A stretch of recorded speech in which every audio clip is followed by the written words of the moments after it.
Todas as pessoas se alienam em algum momento.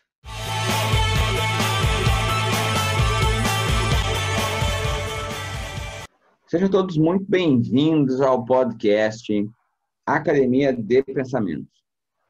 Eu me chamo David. Vanessa. Miranda. Eu sou a Andressa. E hoje a gente vai falar de um assunto um tanto polêmico, um tanto curioso, né? A Vanessa trouxe para nós aqui o tema.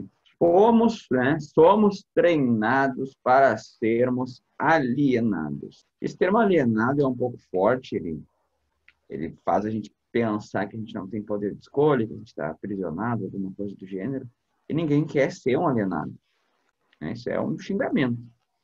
Então, eu queria que a Vanessa conceituasse essa alienação para a gente posicionar as pessoas do que a gente está falando.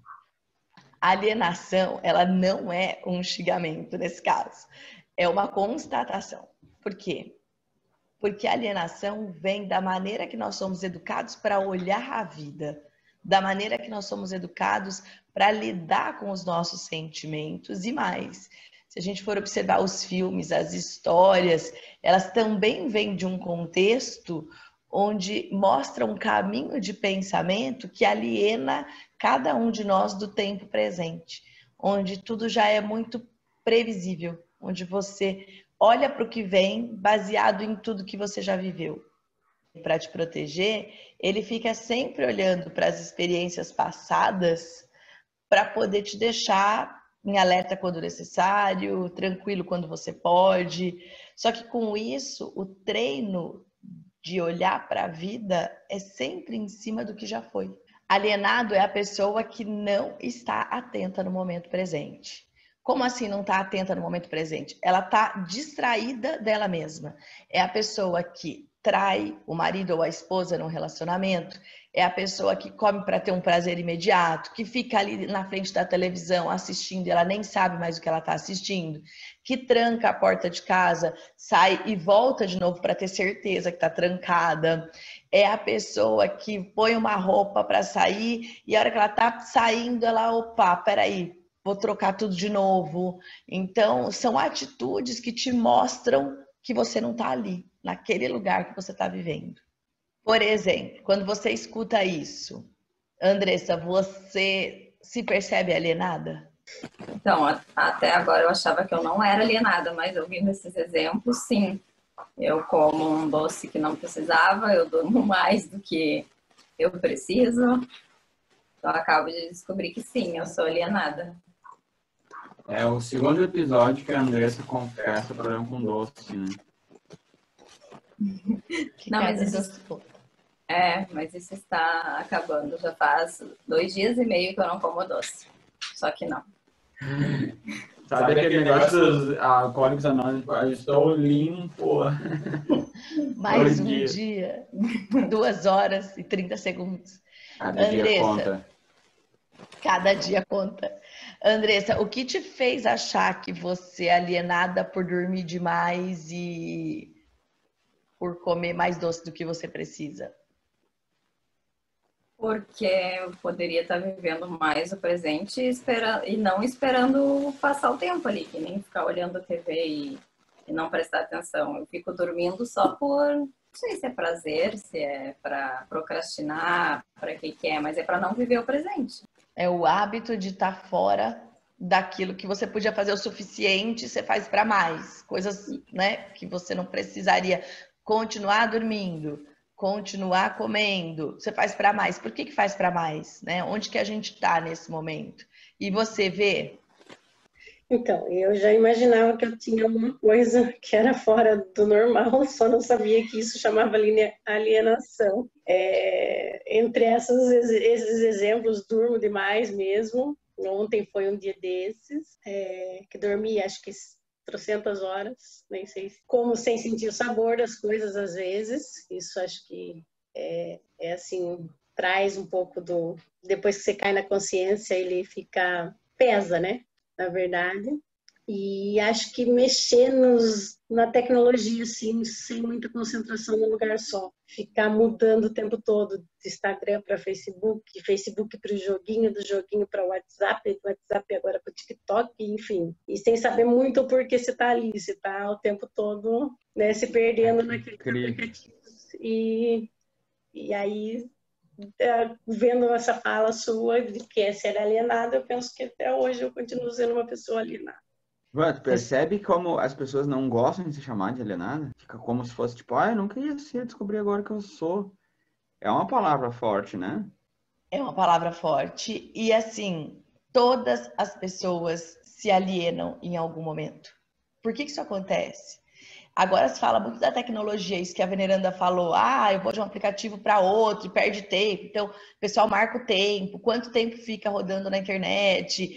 Você está jogando sua vida fora porque você está na internet. As crianças, tudo bem, mas se você ficar ali parado, zumbizando, você também está alienado. É a mesma coisa. O ser humano tem essa necessidade de se alienar para dar conta da vida, pela maneira que o cérebro é treinado. A gente tem aquele conceito do ócio... Como é que é o nome? Criativo. Ócio criativo.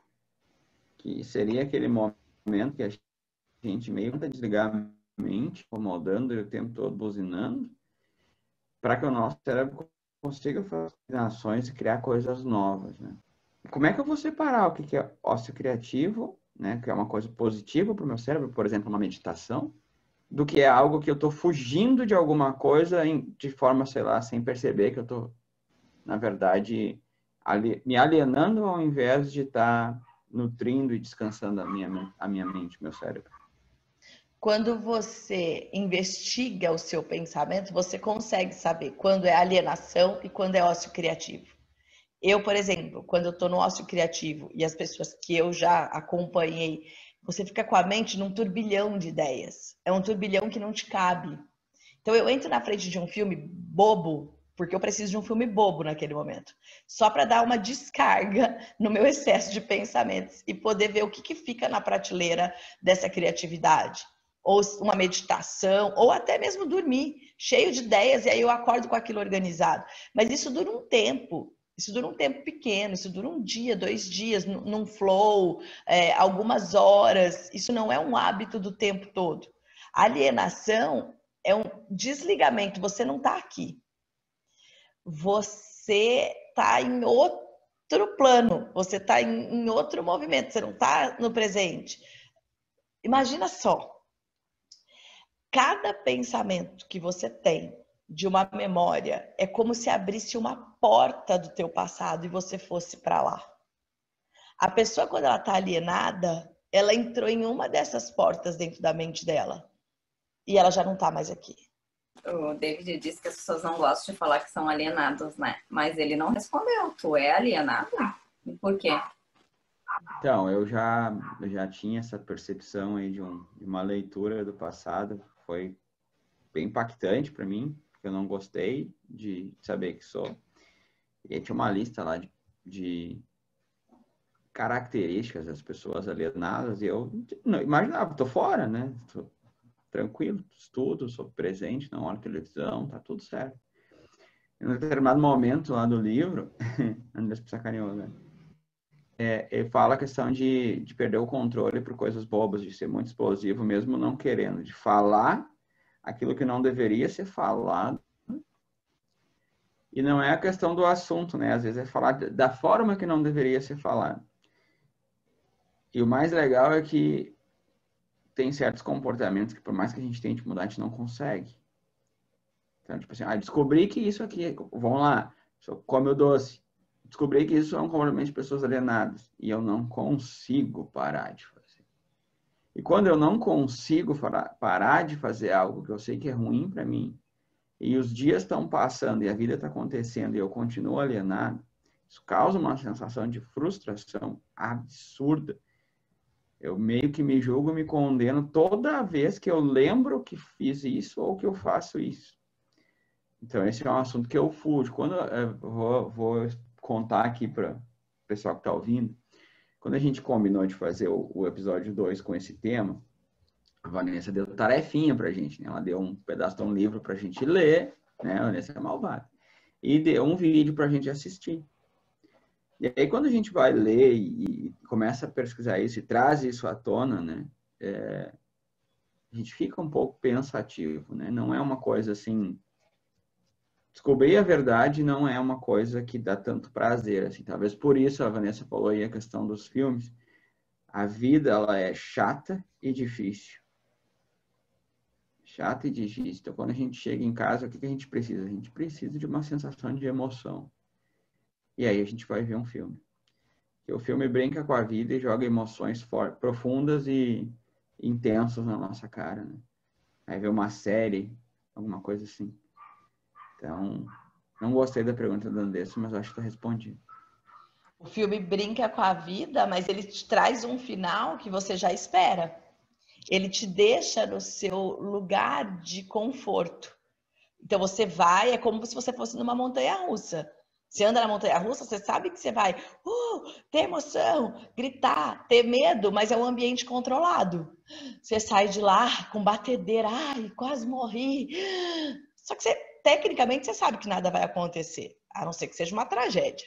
Mas é um ambiente completamente controlado. Um filme e uma série também é um ambiente completamente controlado.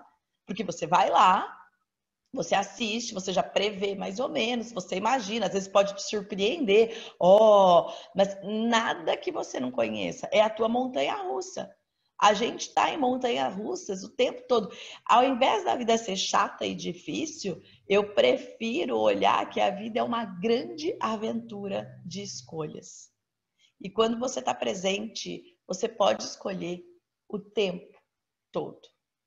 Mas você acha que uma pessoa que acorda todo dia no mesmo horário, quase sempre em cima da hora de sair para o trabalho, ela vai trabalhar e chega no final de semana, ela fica feliz porque chegou sexta-feira, fim da tarde, para ela viver no final de semana, finalmente.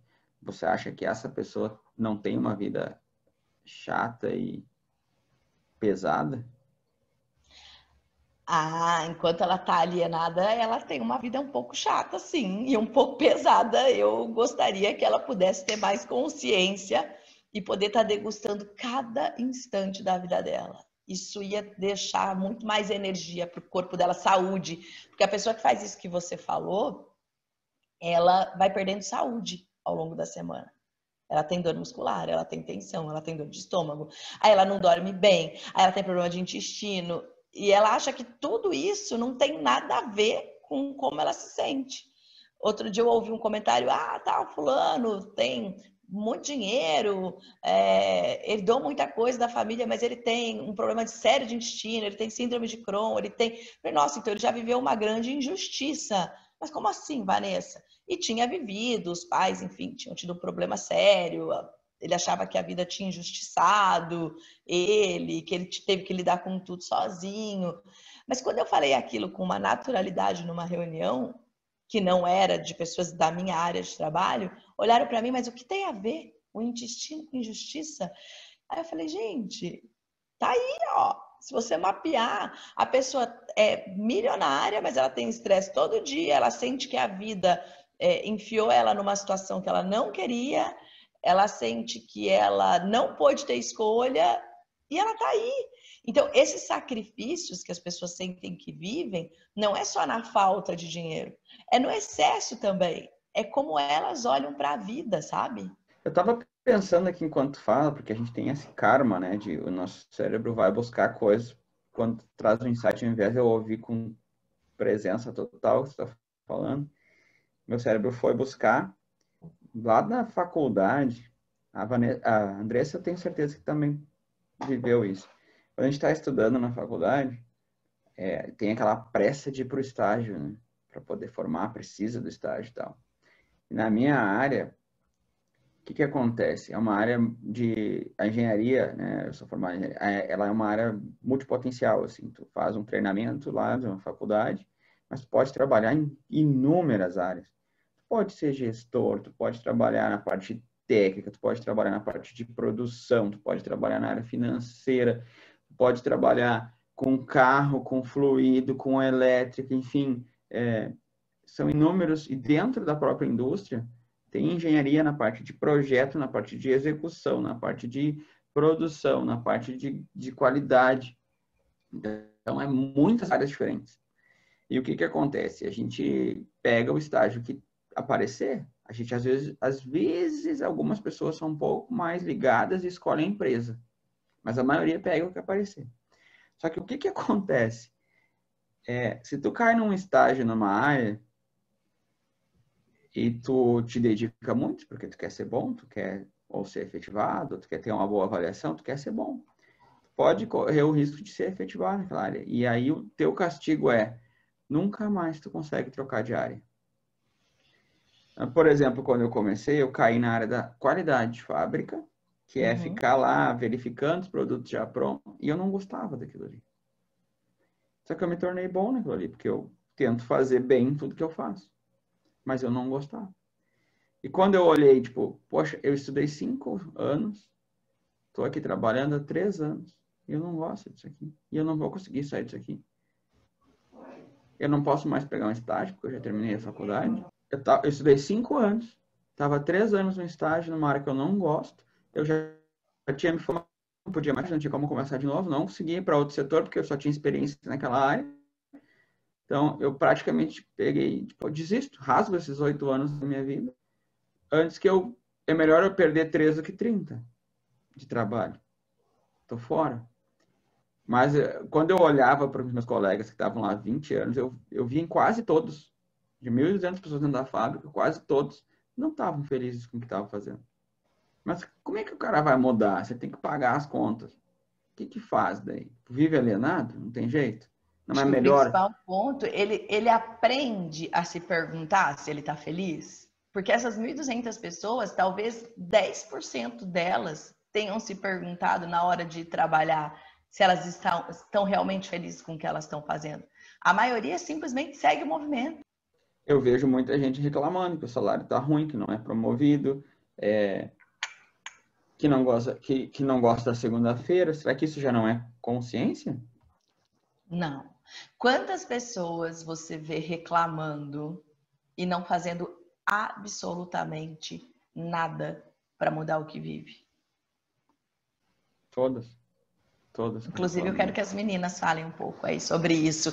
Quantas pessoas você vê reclamando e não fazem absolutamente nada para mudar o que vive? E depois eu vou contar para vocês o que é essa reclamação do cérebro. Então, até eu reclamo, né? Como eu acabei de falar, a partir de agora, eu até já tinha consciência que eu durmo demais e que eu como doce demais. Mas o que eu faço para melhorar? Só reclamo nos ouvidos do David. É a única coisa que eu faço. Ver. Acho que a reclamação é constante e diária. Se você não parar para ter essa consciência mesmo, a gente fica cai nessa reclamação o tempo todo. De uma coisa ou de outra, sempre tem um episódio que você vai reclamar. Seja da comida, seja do trabalho, seja... Eu acho que vai muito do ambiente que você está e como você olha as coisas. Se você estiver na alienação, você solta também a reclamação e tudo bem. Se você tiver um pouquinho mais de consciência, você para e pensa, por que eu estou reclamando? Mas daí você toma uma atitude também. Senão, pensar só e não tomar atitude, penso que também não resolve nada. A reclamação, ela é que nem um pedido de socorro. A pessoa reclama, ela está pedindo socorro. Ela está pedindo para que algo externo salve ela da questão dela. Posso fazer uma pergunta, Van? Pode. Olha só. Aquela aula que você tem disponível, que está lá na bio do teu Instagram, no meio da aula você traz um exemplo que tem problemas que você até mostra umas imagens muito legais, e quem não viu a aula vai lá no link da bio da Vanessa. Você traz uma imagem que depois que a gente vê o problema, pronto, meu cérebro aprendeu, está resolvido. E você traz uma outra situação e mostra uma imagem lá que, mesmo eu entendendo que aquilo é um problema, eu não consigo resolver ele. Você traz esses 2 exemplos lá na aula.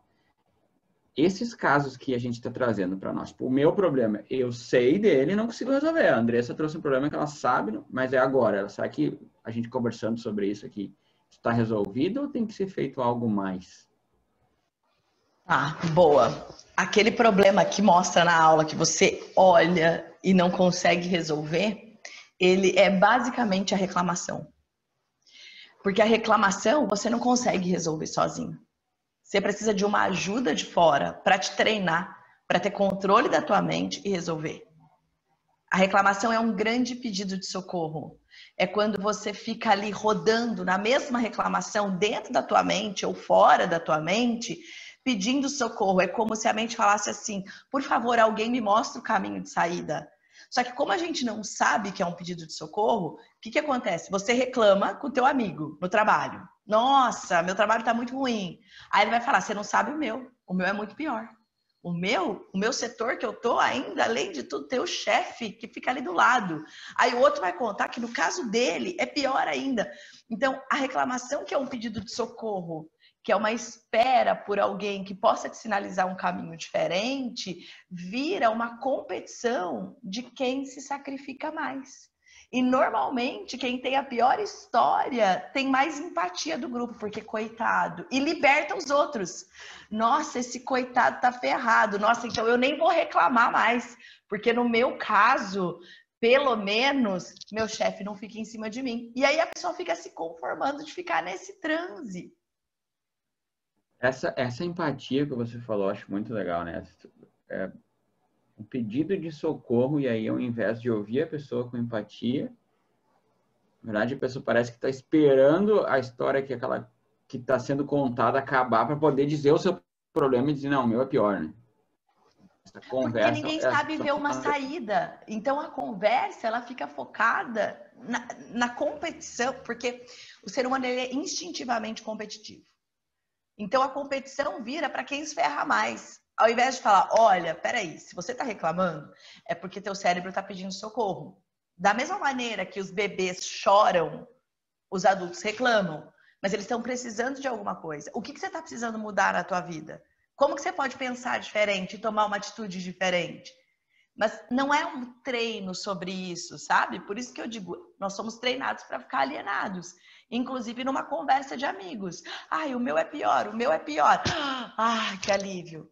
Deixa eu só dizer para o pessoal entender isso, que é sobre essa aula aí que tu tá falando. Eu vou deixar aqui embaixo, se estiver vendo no YouTube vai estar aqui na descrição. Se for no Spotify, eu vou deixar o link também embaixo do podcast. Essa aula é a aula que vocês vão ver lá, que o tamanho das... Bom, não vou dar spoiler da aula, mas vocês vão ver que tem problemas que o cérebro precisa de ajuda. E é isso que te deixa preso na reclamação, sem conseguir fazer diferente. Eu mesma, às vezes, me pego, quando as crianças falam, né? Ah, sei lá, eu tô...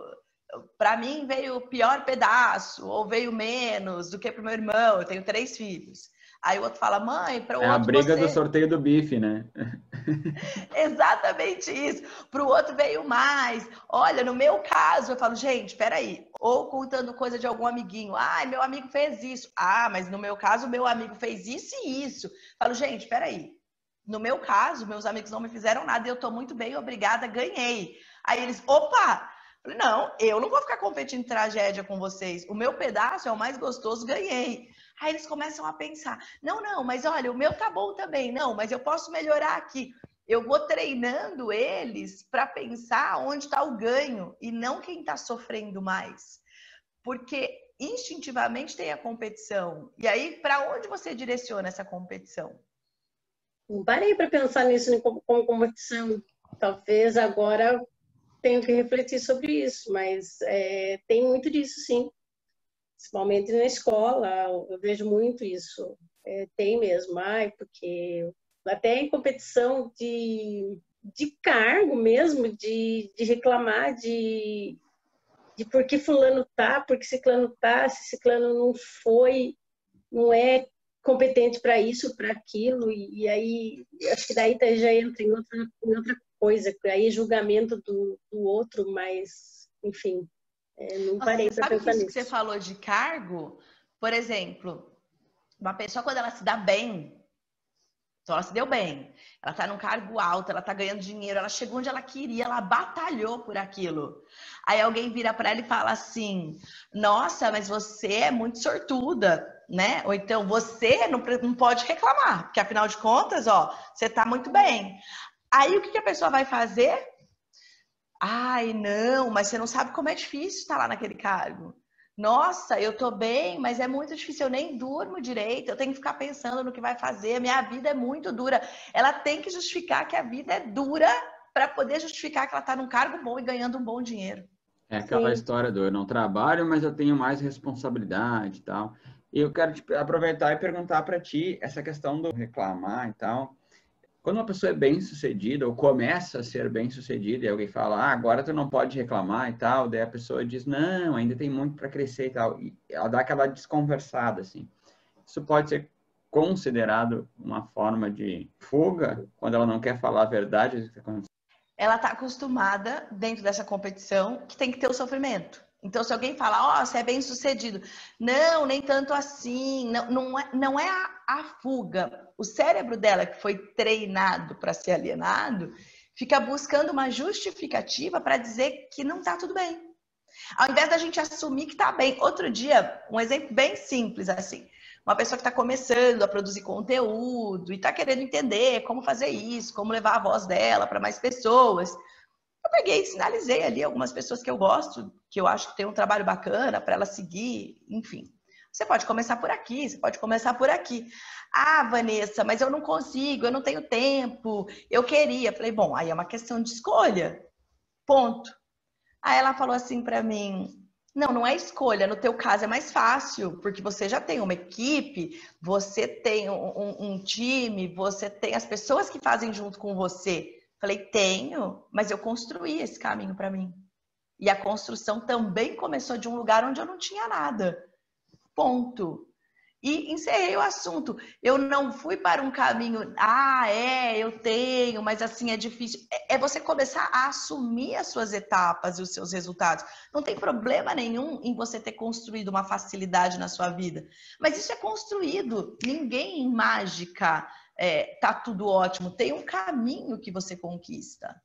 Isso que tu falou de não aceitar o sucesso, eu nunca tinha pensado assim. Tipo, não é bem assim. Já ganhou muito dinheiro? Não sei o quê. Tá ganhando bem agora, hein, fulano? Não, capaz, não sei o quê. Nunca tinha prestado atenção que a pessoa não se permite ter o sucesso, né? Aceitar que tem. Nunca tinha pensado, isso foi bem forte, assim. Nossa, eu tô lembrando praticamente todo mundo que eu conheço tem esse problema, tipo, todo mundo tem problema de falar de dinheiro. Será que as pessoas pensam que estão diminuindo os outros quando ela aceita que tem um sucesso? São 2 pontos importantes. Ou eu estou diminuindo o outro, porque eu consegui e ele não, como se o universo fosse limitado, né? Não é. Então, eu estou diminuindo o outro, então eu vou falar que eu tenho pouco, ou que eu sou pouco para o outro se sentir bem, ou seja, eu fico pela metade para deixar o outro inteiro. Ou eu tenho medo do outro querer aquilo que eu tenho. Então, eu diminuo para a pessoa não querer aquilo que eu já conquistei, ou que eu tenho, ou não competir comigo, sabe? Então, eu finjo que eu não tenho nada. E isso começa desde quando você recebe um elogio. Nossa, como você tá linda e tal, como você é bacana. Não, imagina, é só meu jeito. Ou então, nossa, que roupa linda que você está vestindo. À disposição. São seus olhos, sabe? São seus olhos, agora eu lembrei que são seus olhos.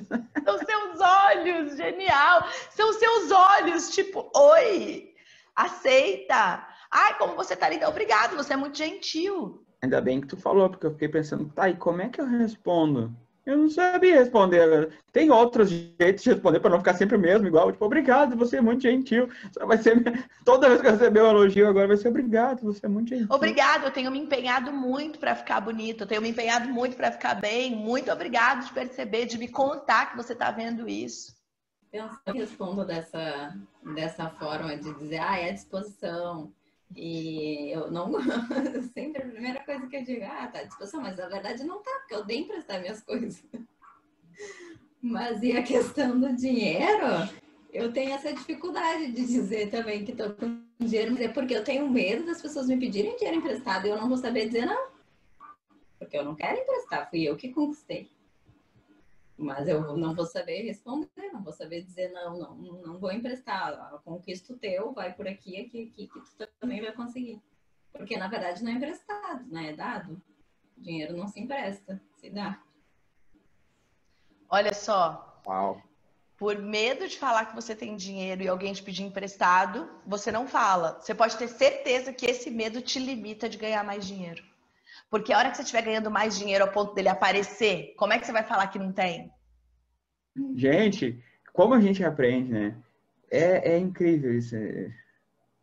Você sabe que esse negócio de falar não, teve um dia, porque é muito importante pôr limite, posicionar, aprender a falar não. É uma das coisas que eu também estou sempre ensinando nos treinamentos, né? Aí teve um dia que eu recebi uma mensagem de um pedido de uma aluna para fazer um depósito, para fazer um auxílio a uma pessoa, enfim, tinha lá a história da pessoa, acho que era R$15, R$20. Aí me passou isso numa lista de transmissão. Eu falei, ok, obrigado. Aí a pessoa me perguntou, Vanessa, você vai depositar? Falei, não, mas te agradeço a oportunidade. Mas por que não, Vanessa? São só R$15 ou só R$20? Falei, olha, eu te agradeço me dar a oportunidade de contribuir, mas eu já tenho as contribuições que eu faço, que falam com o meu coração e que eu me sinto muito bem em fazer, em contribuir. Então, se eu fizer mais essa, porque essa fala com o seu coração, eu não vou estar sendo gentil e honesta comigo. Eu preciso olhar para onde eu já estou fazendo, mas eu te agradeço a oportunidade de me passar essa mensagem para que eu pudesse contribuir se eu quisesse. Então, quando alguém vem para mim e fala assim, ai, Vanessa, eu tô vindo, eu indiquei, sei lá, tal pessoa, eu indiquei meu parente, você não pode me dar um desconto? E aí eu falo, infelizmente não, porque tem um acordo aqui do valor que eu cobro com o que eu te entrego. Se eu descontar, se eu tirar e cobrar menos, por mais que eu te tenha a mesma entrega, você vai receber menos. Porque daquele valor que é combinado, você está colocando menos. Então, para minha prosperidade e para a sua prosperidade, eu vou ficar com o meu valor inteiro e você vai receber tudo que eu tenho para te entregar. Peraí, tu tá dizendo que de alguma forma inconsciente você vai entregar menos porque deu desconto? Eu vou entregar a mesma coisa, mas a pessoa vai receber menos, porque ela está limitando o alcance dela quando ela O quer pagar alcance menos. dela, quando ela quer pagar menos, ela se limita por pedir desconto. Quer dizer, então, que as pessoas que pedem desconto estão se limitando. Eita, nós, mas agora ralou. Por exemplo, na China, você anda na rua, você pergunta o preço, você fala não, a pessoa já põe em desconto. E aí você pergunta de novo e ela já põe. Então é cultural você ficar ali conversando e a pessoa vai abaixando o preço da coisa. É cultural. Então, algumas culturas isso funciona diferente. Mas no equilíbrio de dar e receber, se eu coloco um valor no meu trabalho, ou num produto que eu venda, ou né, se eu trabalho com outra coisa, sei lá, cada um trabalha numa área aqui que está ouvindo a gente, se aquele é o valor real, você não deve dar desconto. A não ser que você colocou um valor com uma intenção para mais. Ah, custa 10, mas eu vou pôr 15 para baixar para 10. Então você dê desconto, mas dê desconto para todo mundo que chega. Porque senão você vai estar também colocando uma energia do quê? De ser mais esperto que os outros. Fala um pouquinho mais dessa coisa. É ruim querer ser mais esperto que os outros? Sim, sim. Porque Fala um se você pouquinho quer ser mais. mais esperto que os outros, que frequência que você está vibrando para a tua prosperidade? Que só você se dá bem.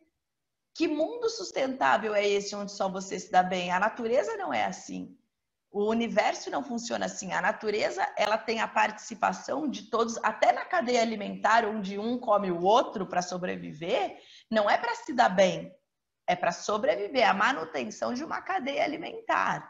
Agora, a hora que você quer ser mais esperto que os outros, você está dando a informação que os outros podem ser mais espertos que você. Porque se eu tô querendo ser mais esperto que o outro, eu sempre vou me conectar com pessoas em algum momento que vão querer ser mais espertas que eu. E aí eu perco. Eu posso ganhar 10 vezes, mas depois eu vou perder uma vez só. E vai ser muito maior do que essas 10 vezes. Ou igualmente proporcional. É a lei do universo. E nesse caso, essa pessoa que quer ser mais esperta que os outros, ela também é uma forma de ser alienada? Exatamente, sim. Porque ela está fora do presente, ela já está pensando nas vantagens, então ela não está aqui, ela já está sempre pensando como ter vantagem e ela não está dentro da lei do universo, que é um equilíbrio. O universo funciona em equilíbrio o tempo todo, a prosperidade funciona em equilíbrio o tempo todo. Mais um, menos um, igual a zero. Se você está fora dessa balança, você está perdendo. Essa questão universal tem um estudo de astrofísica que é essa questão do balanço perfeito entre matéria e antimatéria do universo. Porque se não fosse um balanço perfeito, eles já comprovaram matematicamente que a gente não teria como existir. O nosso universo observável, né? A matéria não teria como existir. Só que a antimatéria, a gente não sabe onde está. E aí foram procurar isso. É uma das coisas mais estudadas hoje no meio da astrofísica. E é muito legal a gente ver que, tanto no macro, né? Nos tamanhos absurdamente gigantescos de galáxias, estrelas, enfim, quanto no infinitesimal, né? Quando a gente vai lá para a física quântica, nos quarks, enfim, o equilíbrio ele precisa existir para as coisas funcionarem. E aí tu traz para um cotidiano da nossa sociedade, né? Que a gente está aí, um grãozinho de poeira no meio do universo, aqui também. Se não tiver em equilíbrio, dá problema. Por exemplo, numa empresa. Você faz um negócio com alguém, a pessoa investe capital e você investe trabalho. Se aquela pessoa que investiu dinheiro e você que investe trabalho não tiverem uma harmonia, uma troca de olhar sempre para a mesma direção com o intuito de crescer, e o que trabalha, só ele trabalhar, a hora que ele começar a gerar mais dinheiro do que o outro colocou, então o outro investiu 100 mil reais, a hora que a empresa estiver faturando mais do que 100 mil reais, ele vai começar a achar que ele faz demais. Ele vai começar a achar que ele trabalha demais. Porque ele sozinho já ganhou 100 mil reais. Ele sozinho já está ganhando até mais do que isso e o outro está colocando dinheiro no bolso. Ah, mas o outro que começou, se não tivesse o outro, ele não ganharia isso. Tá, mas aí já se passaram 10 anos e ele ganha 100 mil reais por mês. E o outro leva 50 todo mês. Já não é mais equilibrado. Aí o negócio acaba. Porque não é sustentável, não tem a lei do equilíbrio. Não é porque o outro é bom ou o outro é ruim. Não é sustentável. O que significa o negócio acaba? Significa que ou aquele que faz dar mais de 100 mil reais por mês vai parar de fazer o dinheiro chegar por algum motivo, ou ele vai se estatelar, ou ele vai ficar doente, ou ele vai tocar né? Não quero mais saber, vai ter uma depressão, ou vai falar, quer saber, não quero mais nada disso, vai começar a fazer negócio ruim, não de propósito, mas ele vai entrar nesse ciclo de perder, que é inconscientemente tentando buscar o equilíbrio de novo. Ou ele vai dar um jeito de sacar o outro do negócio. Ou ele vai ficar ali, porque ele é muito leal, fazendo a parte dele, mas ele vai ficar amargurado e vai adoecer. Vê, o que você achou do livro dos 4 compromissos? Então, né, lemos o primeiro capítulo, mesmo com consciência, com ter um olhar já diferenciado para tudo, algumas coisas assim foram fortes. Que, por exemplo, que a gente não escolhe nem a língua que a gente fala. São percepções que já vêm para a gente de família, de crença, que é passado para a gente e que são fortes e que a gente vive alienado nessas crenças por talvez não conhecer outro caminho mesmo, por ter esses valores de família, que depois que quando a gente é criança, a gente obedece, né? E essas crenças vão sendo enraizadas. E quando a gente é adulto, a gente não sai delas porque a gente é um animal autodomesticado. Isso eu achei forte. E realmente a gente faz. A gente acaba se punindo por alguma coisa que a gente acha que foi errado, que a gente fez dentro das crenças. E se beneficiando, sendo bonzinho, sendo premiado com as coisas boas. Mas é difícil também ser premiado. E aqui fala também nesse livro que a gente não consegue olhar para o nosso amor próprio. Eu achei forte isso. A gente consegue amar as outras pessoas, dar valor a elas, e não sei nem se amar, né, no caso, mas a gente não consegue olhar para nós mesmos. Isso para mim foi bastante forte, sim, reflexivo. E você, Andressa? Então, para mim, a parte que eu achei mais forte, algumas que a Bê falou também, Mas a parte que eu achei mais forte é a parte que quando ele fala que a pessoa que mais faz a gente sofrer na vida é a gente mesmo. Que nós somos o único animal que a gente se pune por mais de uma vez por um erro nosso. Que os outros animais não homo sapiens, eles se punem e pronto, acabou, aquilo passou, próximo erro.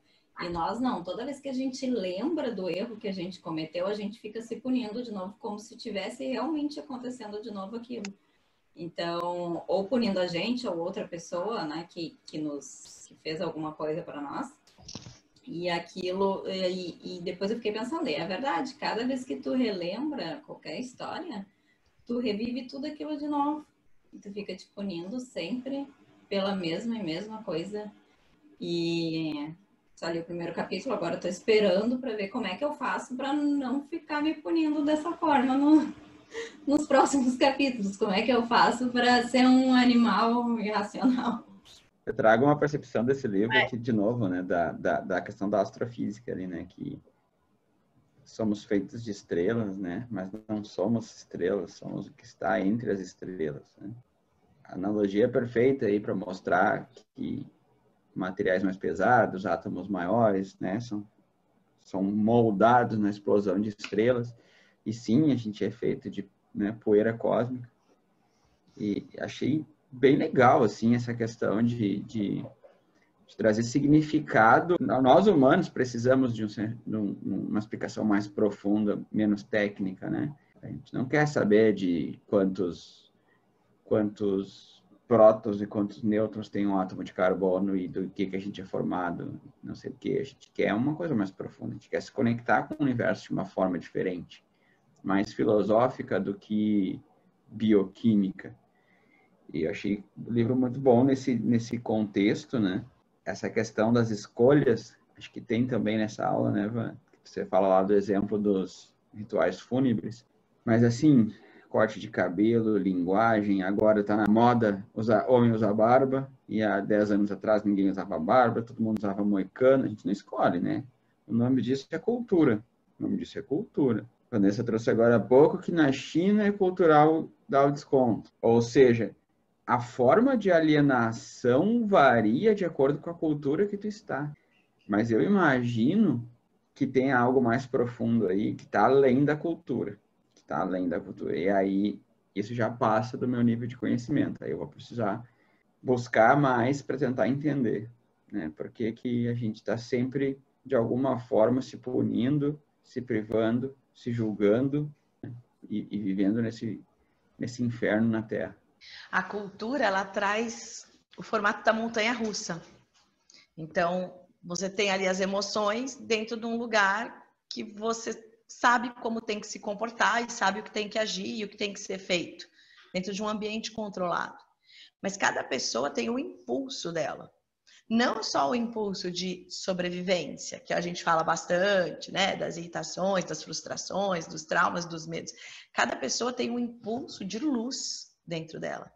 Esse lance de ser poeira de estrela é muito real, porque cada um traz em si esse impulso de luz, de brilho. Todas as células emitem luz, todas as pessoas emitem luz, só que essa luz, ela brilha mais quando você consegue ter mais entendimento e ouvir mais quem você é, ou quais são os seus anseios, e agir em direção a eles. Mas para isso precisa ter um destravar aí da mente, de sair dessa sensação de inferno, de prisão, e começar a aprender como olhar diferente, como pensar diferente. Inclusive, por que uma pessoa se pune tanto e fica repetindo o mesmo pensamento de uma falha que ela teve? Ah, porque ela é perfeccionista? Ah, porque ela não pode errar? Não. É porque dá um curto-circuito no cérebro. Então, a pessoa foi lá e agiu com você de um jeito que você não aceitou. Então, você, sei lá, estava casado, seu marido traiu e aí você ainda descobriu um filho. Se fosse a traição, eu até perdoava, mas ainda teve um filho fora do caso. Como eu vou perdoar isso? E aí me dá um curto no cérebro. Me dá um curto porque eu não entendo por que a pessoa fez isso. Dentro de tudo que eu conheço, eu não faria isso e não tenho entendimento do que o outro fez isso. E a pessoa que está sofrendo isso, que não tem esse entendimento, ela entra em curto, porque o cérebro fica tentando rebobinar a fita. Por que ela lembra tantas vezes? Porque o cérebro tenta rebobinar para que isso não tivesse acontecido. Se eu tivesse agido assim, então foi por isso. Então, se eu não tivesse casado com esse marido, então, se ele não tivesse conhecido essa mulher, se eu não tivesse ficado amiga dela, porque no final ele me traiu com uma amiga minha, e se o cérebro vai voltando a fita, que na minha época era fita, ele vai voltando a fita no lugar antes de começar a história. Infinitamente, até que você consiga se conformar ou achar um entendimento que te caiba. Ah, então é por isso. Ele já não era um bom homem desde o princípio e eu nunca soube disso e eu que esperei demais. E ainda quando essa memória vier, eu vou pensar nisso, porque meu cérebro precisa entender para aceitar. E na verdade, eu não tenho que entender nada, porque a atitude é do outro. Mas aí já vai um treino e um estudo um pouco mais alongado, assim, sobre isso. E, Vanessa, teve aquele vídeo que tu pediu pra gente assistir antes de vir pra cá, que eu acho que conversa muito com o que a gente tá falando. O livro joga a gente no presente como seres que participam de verdade de um jogo, de um sonho, e aí parece que a gente tá num beco sem saída. E o vídeo, ele mostra exatamente como a nossa sociedade, nós aqui ocidentais, aqui brasileiros, como a gente está desenhando, né? Então, ele traz lá que a gente vai para a escola, e aí nos primeiros anos, eu, por exemplo, quando eu fui para a escola, até a 4ª série, tinha só uma professora. E aí a gente queria ir para a turma dos grandes, que era quando dividia em disciplinas, né, separado.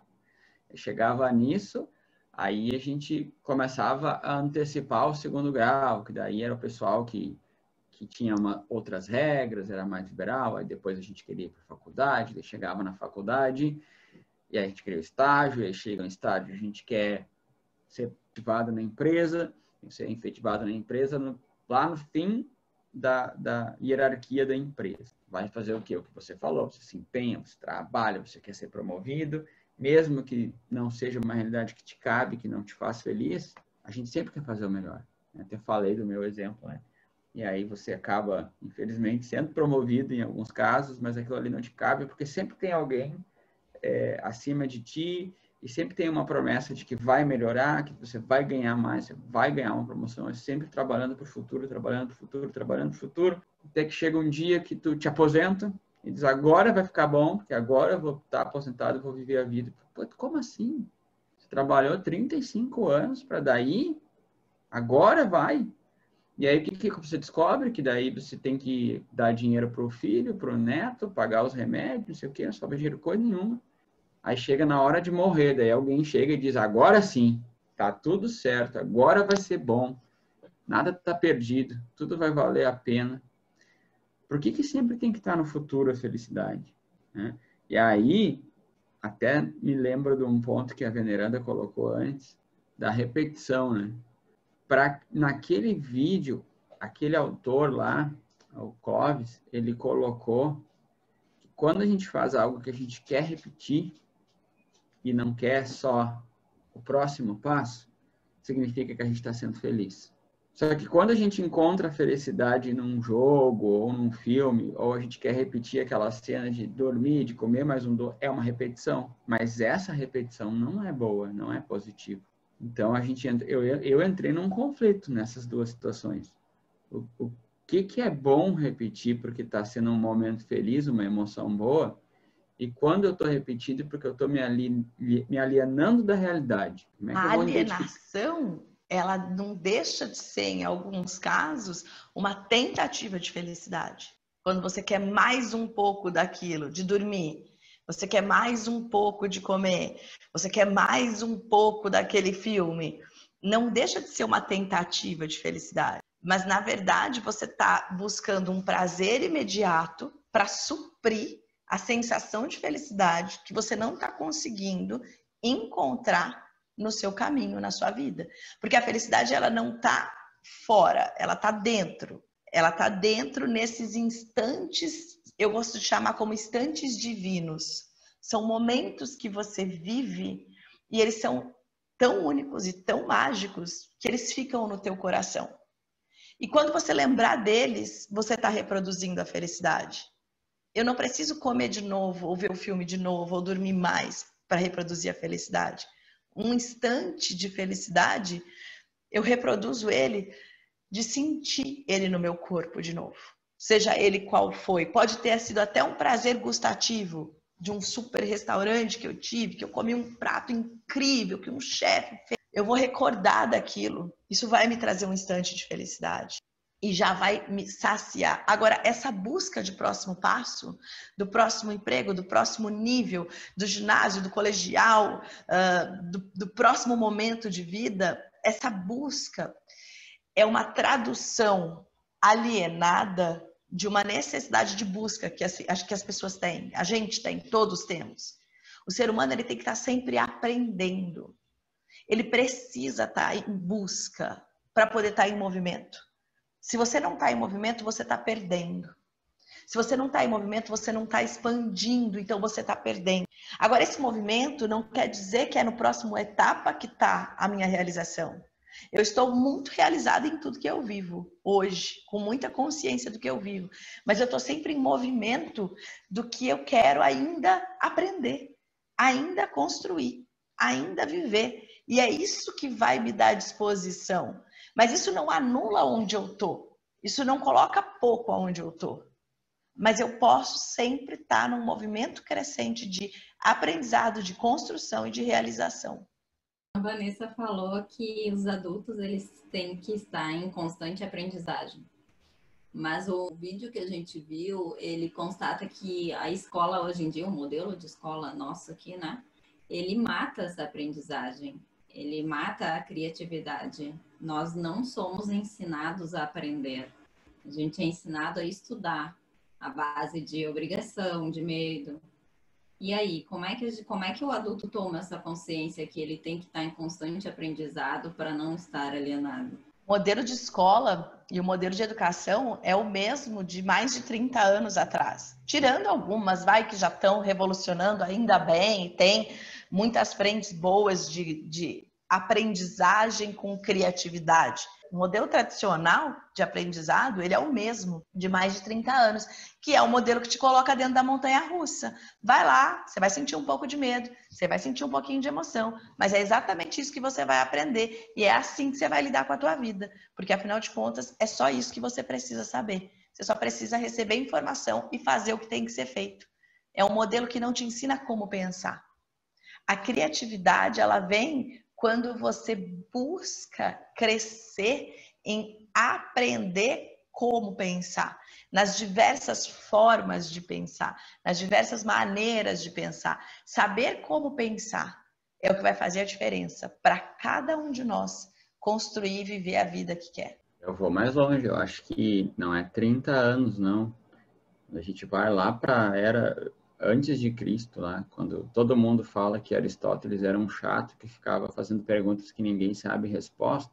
Já mostra que a academia, né, quando a gente constrói, a gente tinha matemáticas, tem histórico, né, gravado muito antigo, assim, de milhares de anos. Então a gente vê que o conhecimento sempre era passado de um mestre para um aprendiz e a ordem natural das coisas não é o aprendiz superar o mestre, justamente porque ele tem um teto de conhecimento que está no conhecimento do mestre, a tendência a diminuir. E aí, de tempos em tempos, surge um revolucionário que traz uma ideia nova. E aí é que ele passa a ser um novo teto e passa a se estudar aquela nova teoria e passar para todo mundo.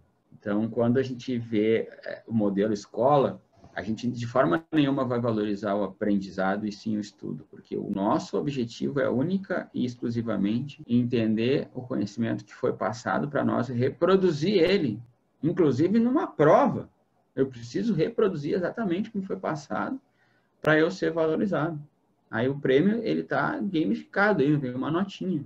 Então, é impossível para as pessoas arriscar e testar quando a gente tem que ficar tentando reproduzir aquilo que foi feito para a gente ganhar um prêmio, né? A gente está, de alguma forma, condenado a simplesmente reproduzir, reproduzir, reproduzir e tentar chegar o mais na média possível. A gente tem que ser mediano. Tem um exemplo que eu acho fantástico, que é assim, se tu tira 10 em matemática, mas tu tira 4 em português, o que a escola vai fazer? O que teus pais vão fazer? Eles vão contratar um professor de português para ti e tu vai parar de estudar matemática para focar em português. Aí o que vai acontecer? Tua nota de português vai sair de 4 para 7. E como tu te descuidou da matemática, tua nota vai vir de 10 para 7 e todo mundo fez o que? Te colocou na média. Quando, na verdade, o que deveria ser feito é, vamos contratar um professor de matemática para esse cara, porque ele é muito bom de matemática. Vamos, de alguma forma, potencializar esse talento dele, esse conhecimento dele. E não trazer ele para a média. Mas a nossa sociedade faz isso. Ela mata a criatividade, ela mata o conhecimento e coloca todo mundo na média o tempo todo. Você é a média das 5 pessoas que você mais convive.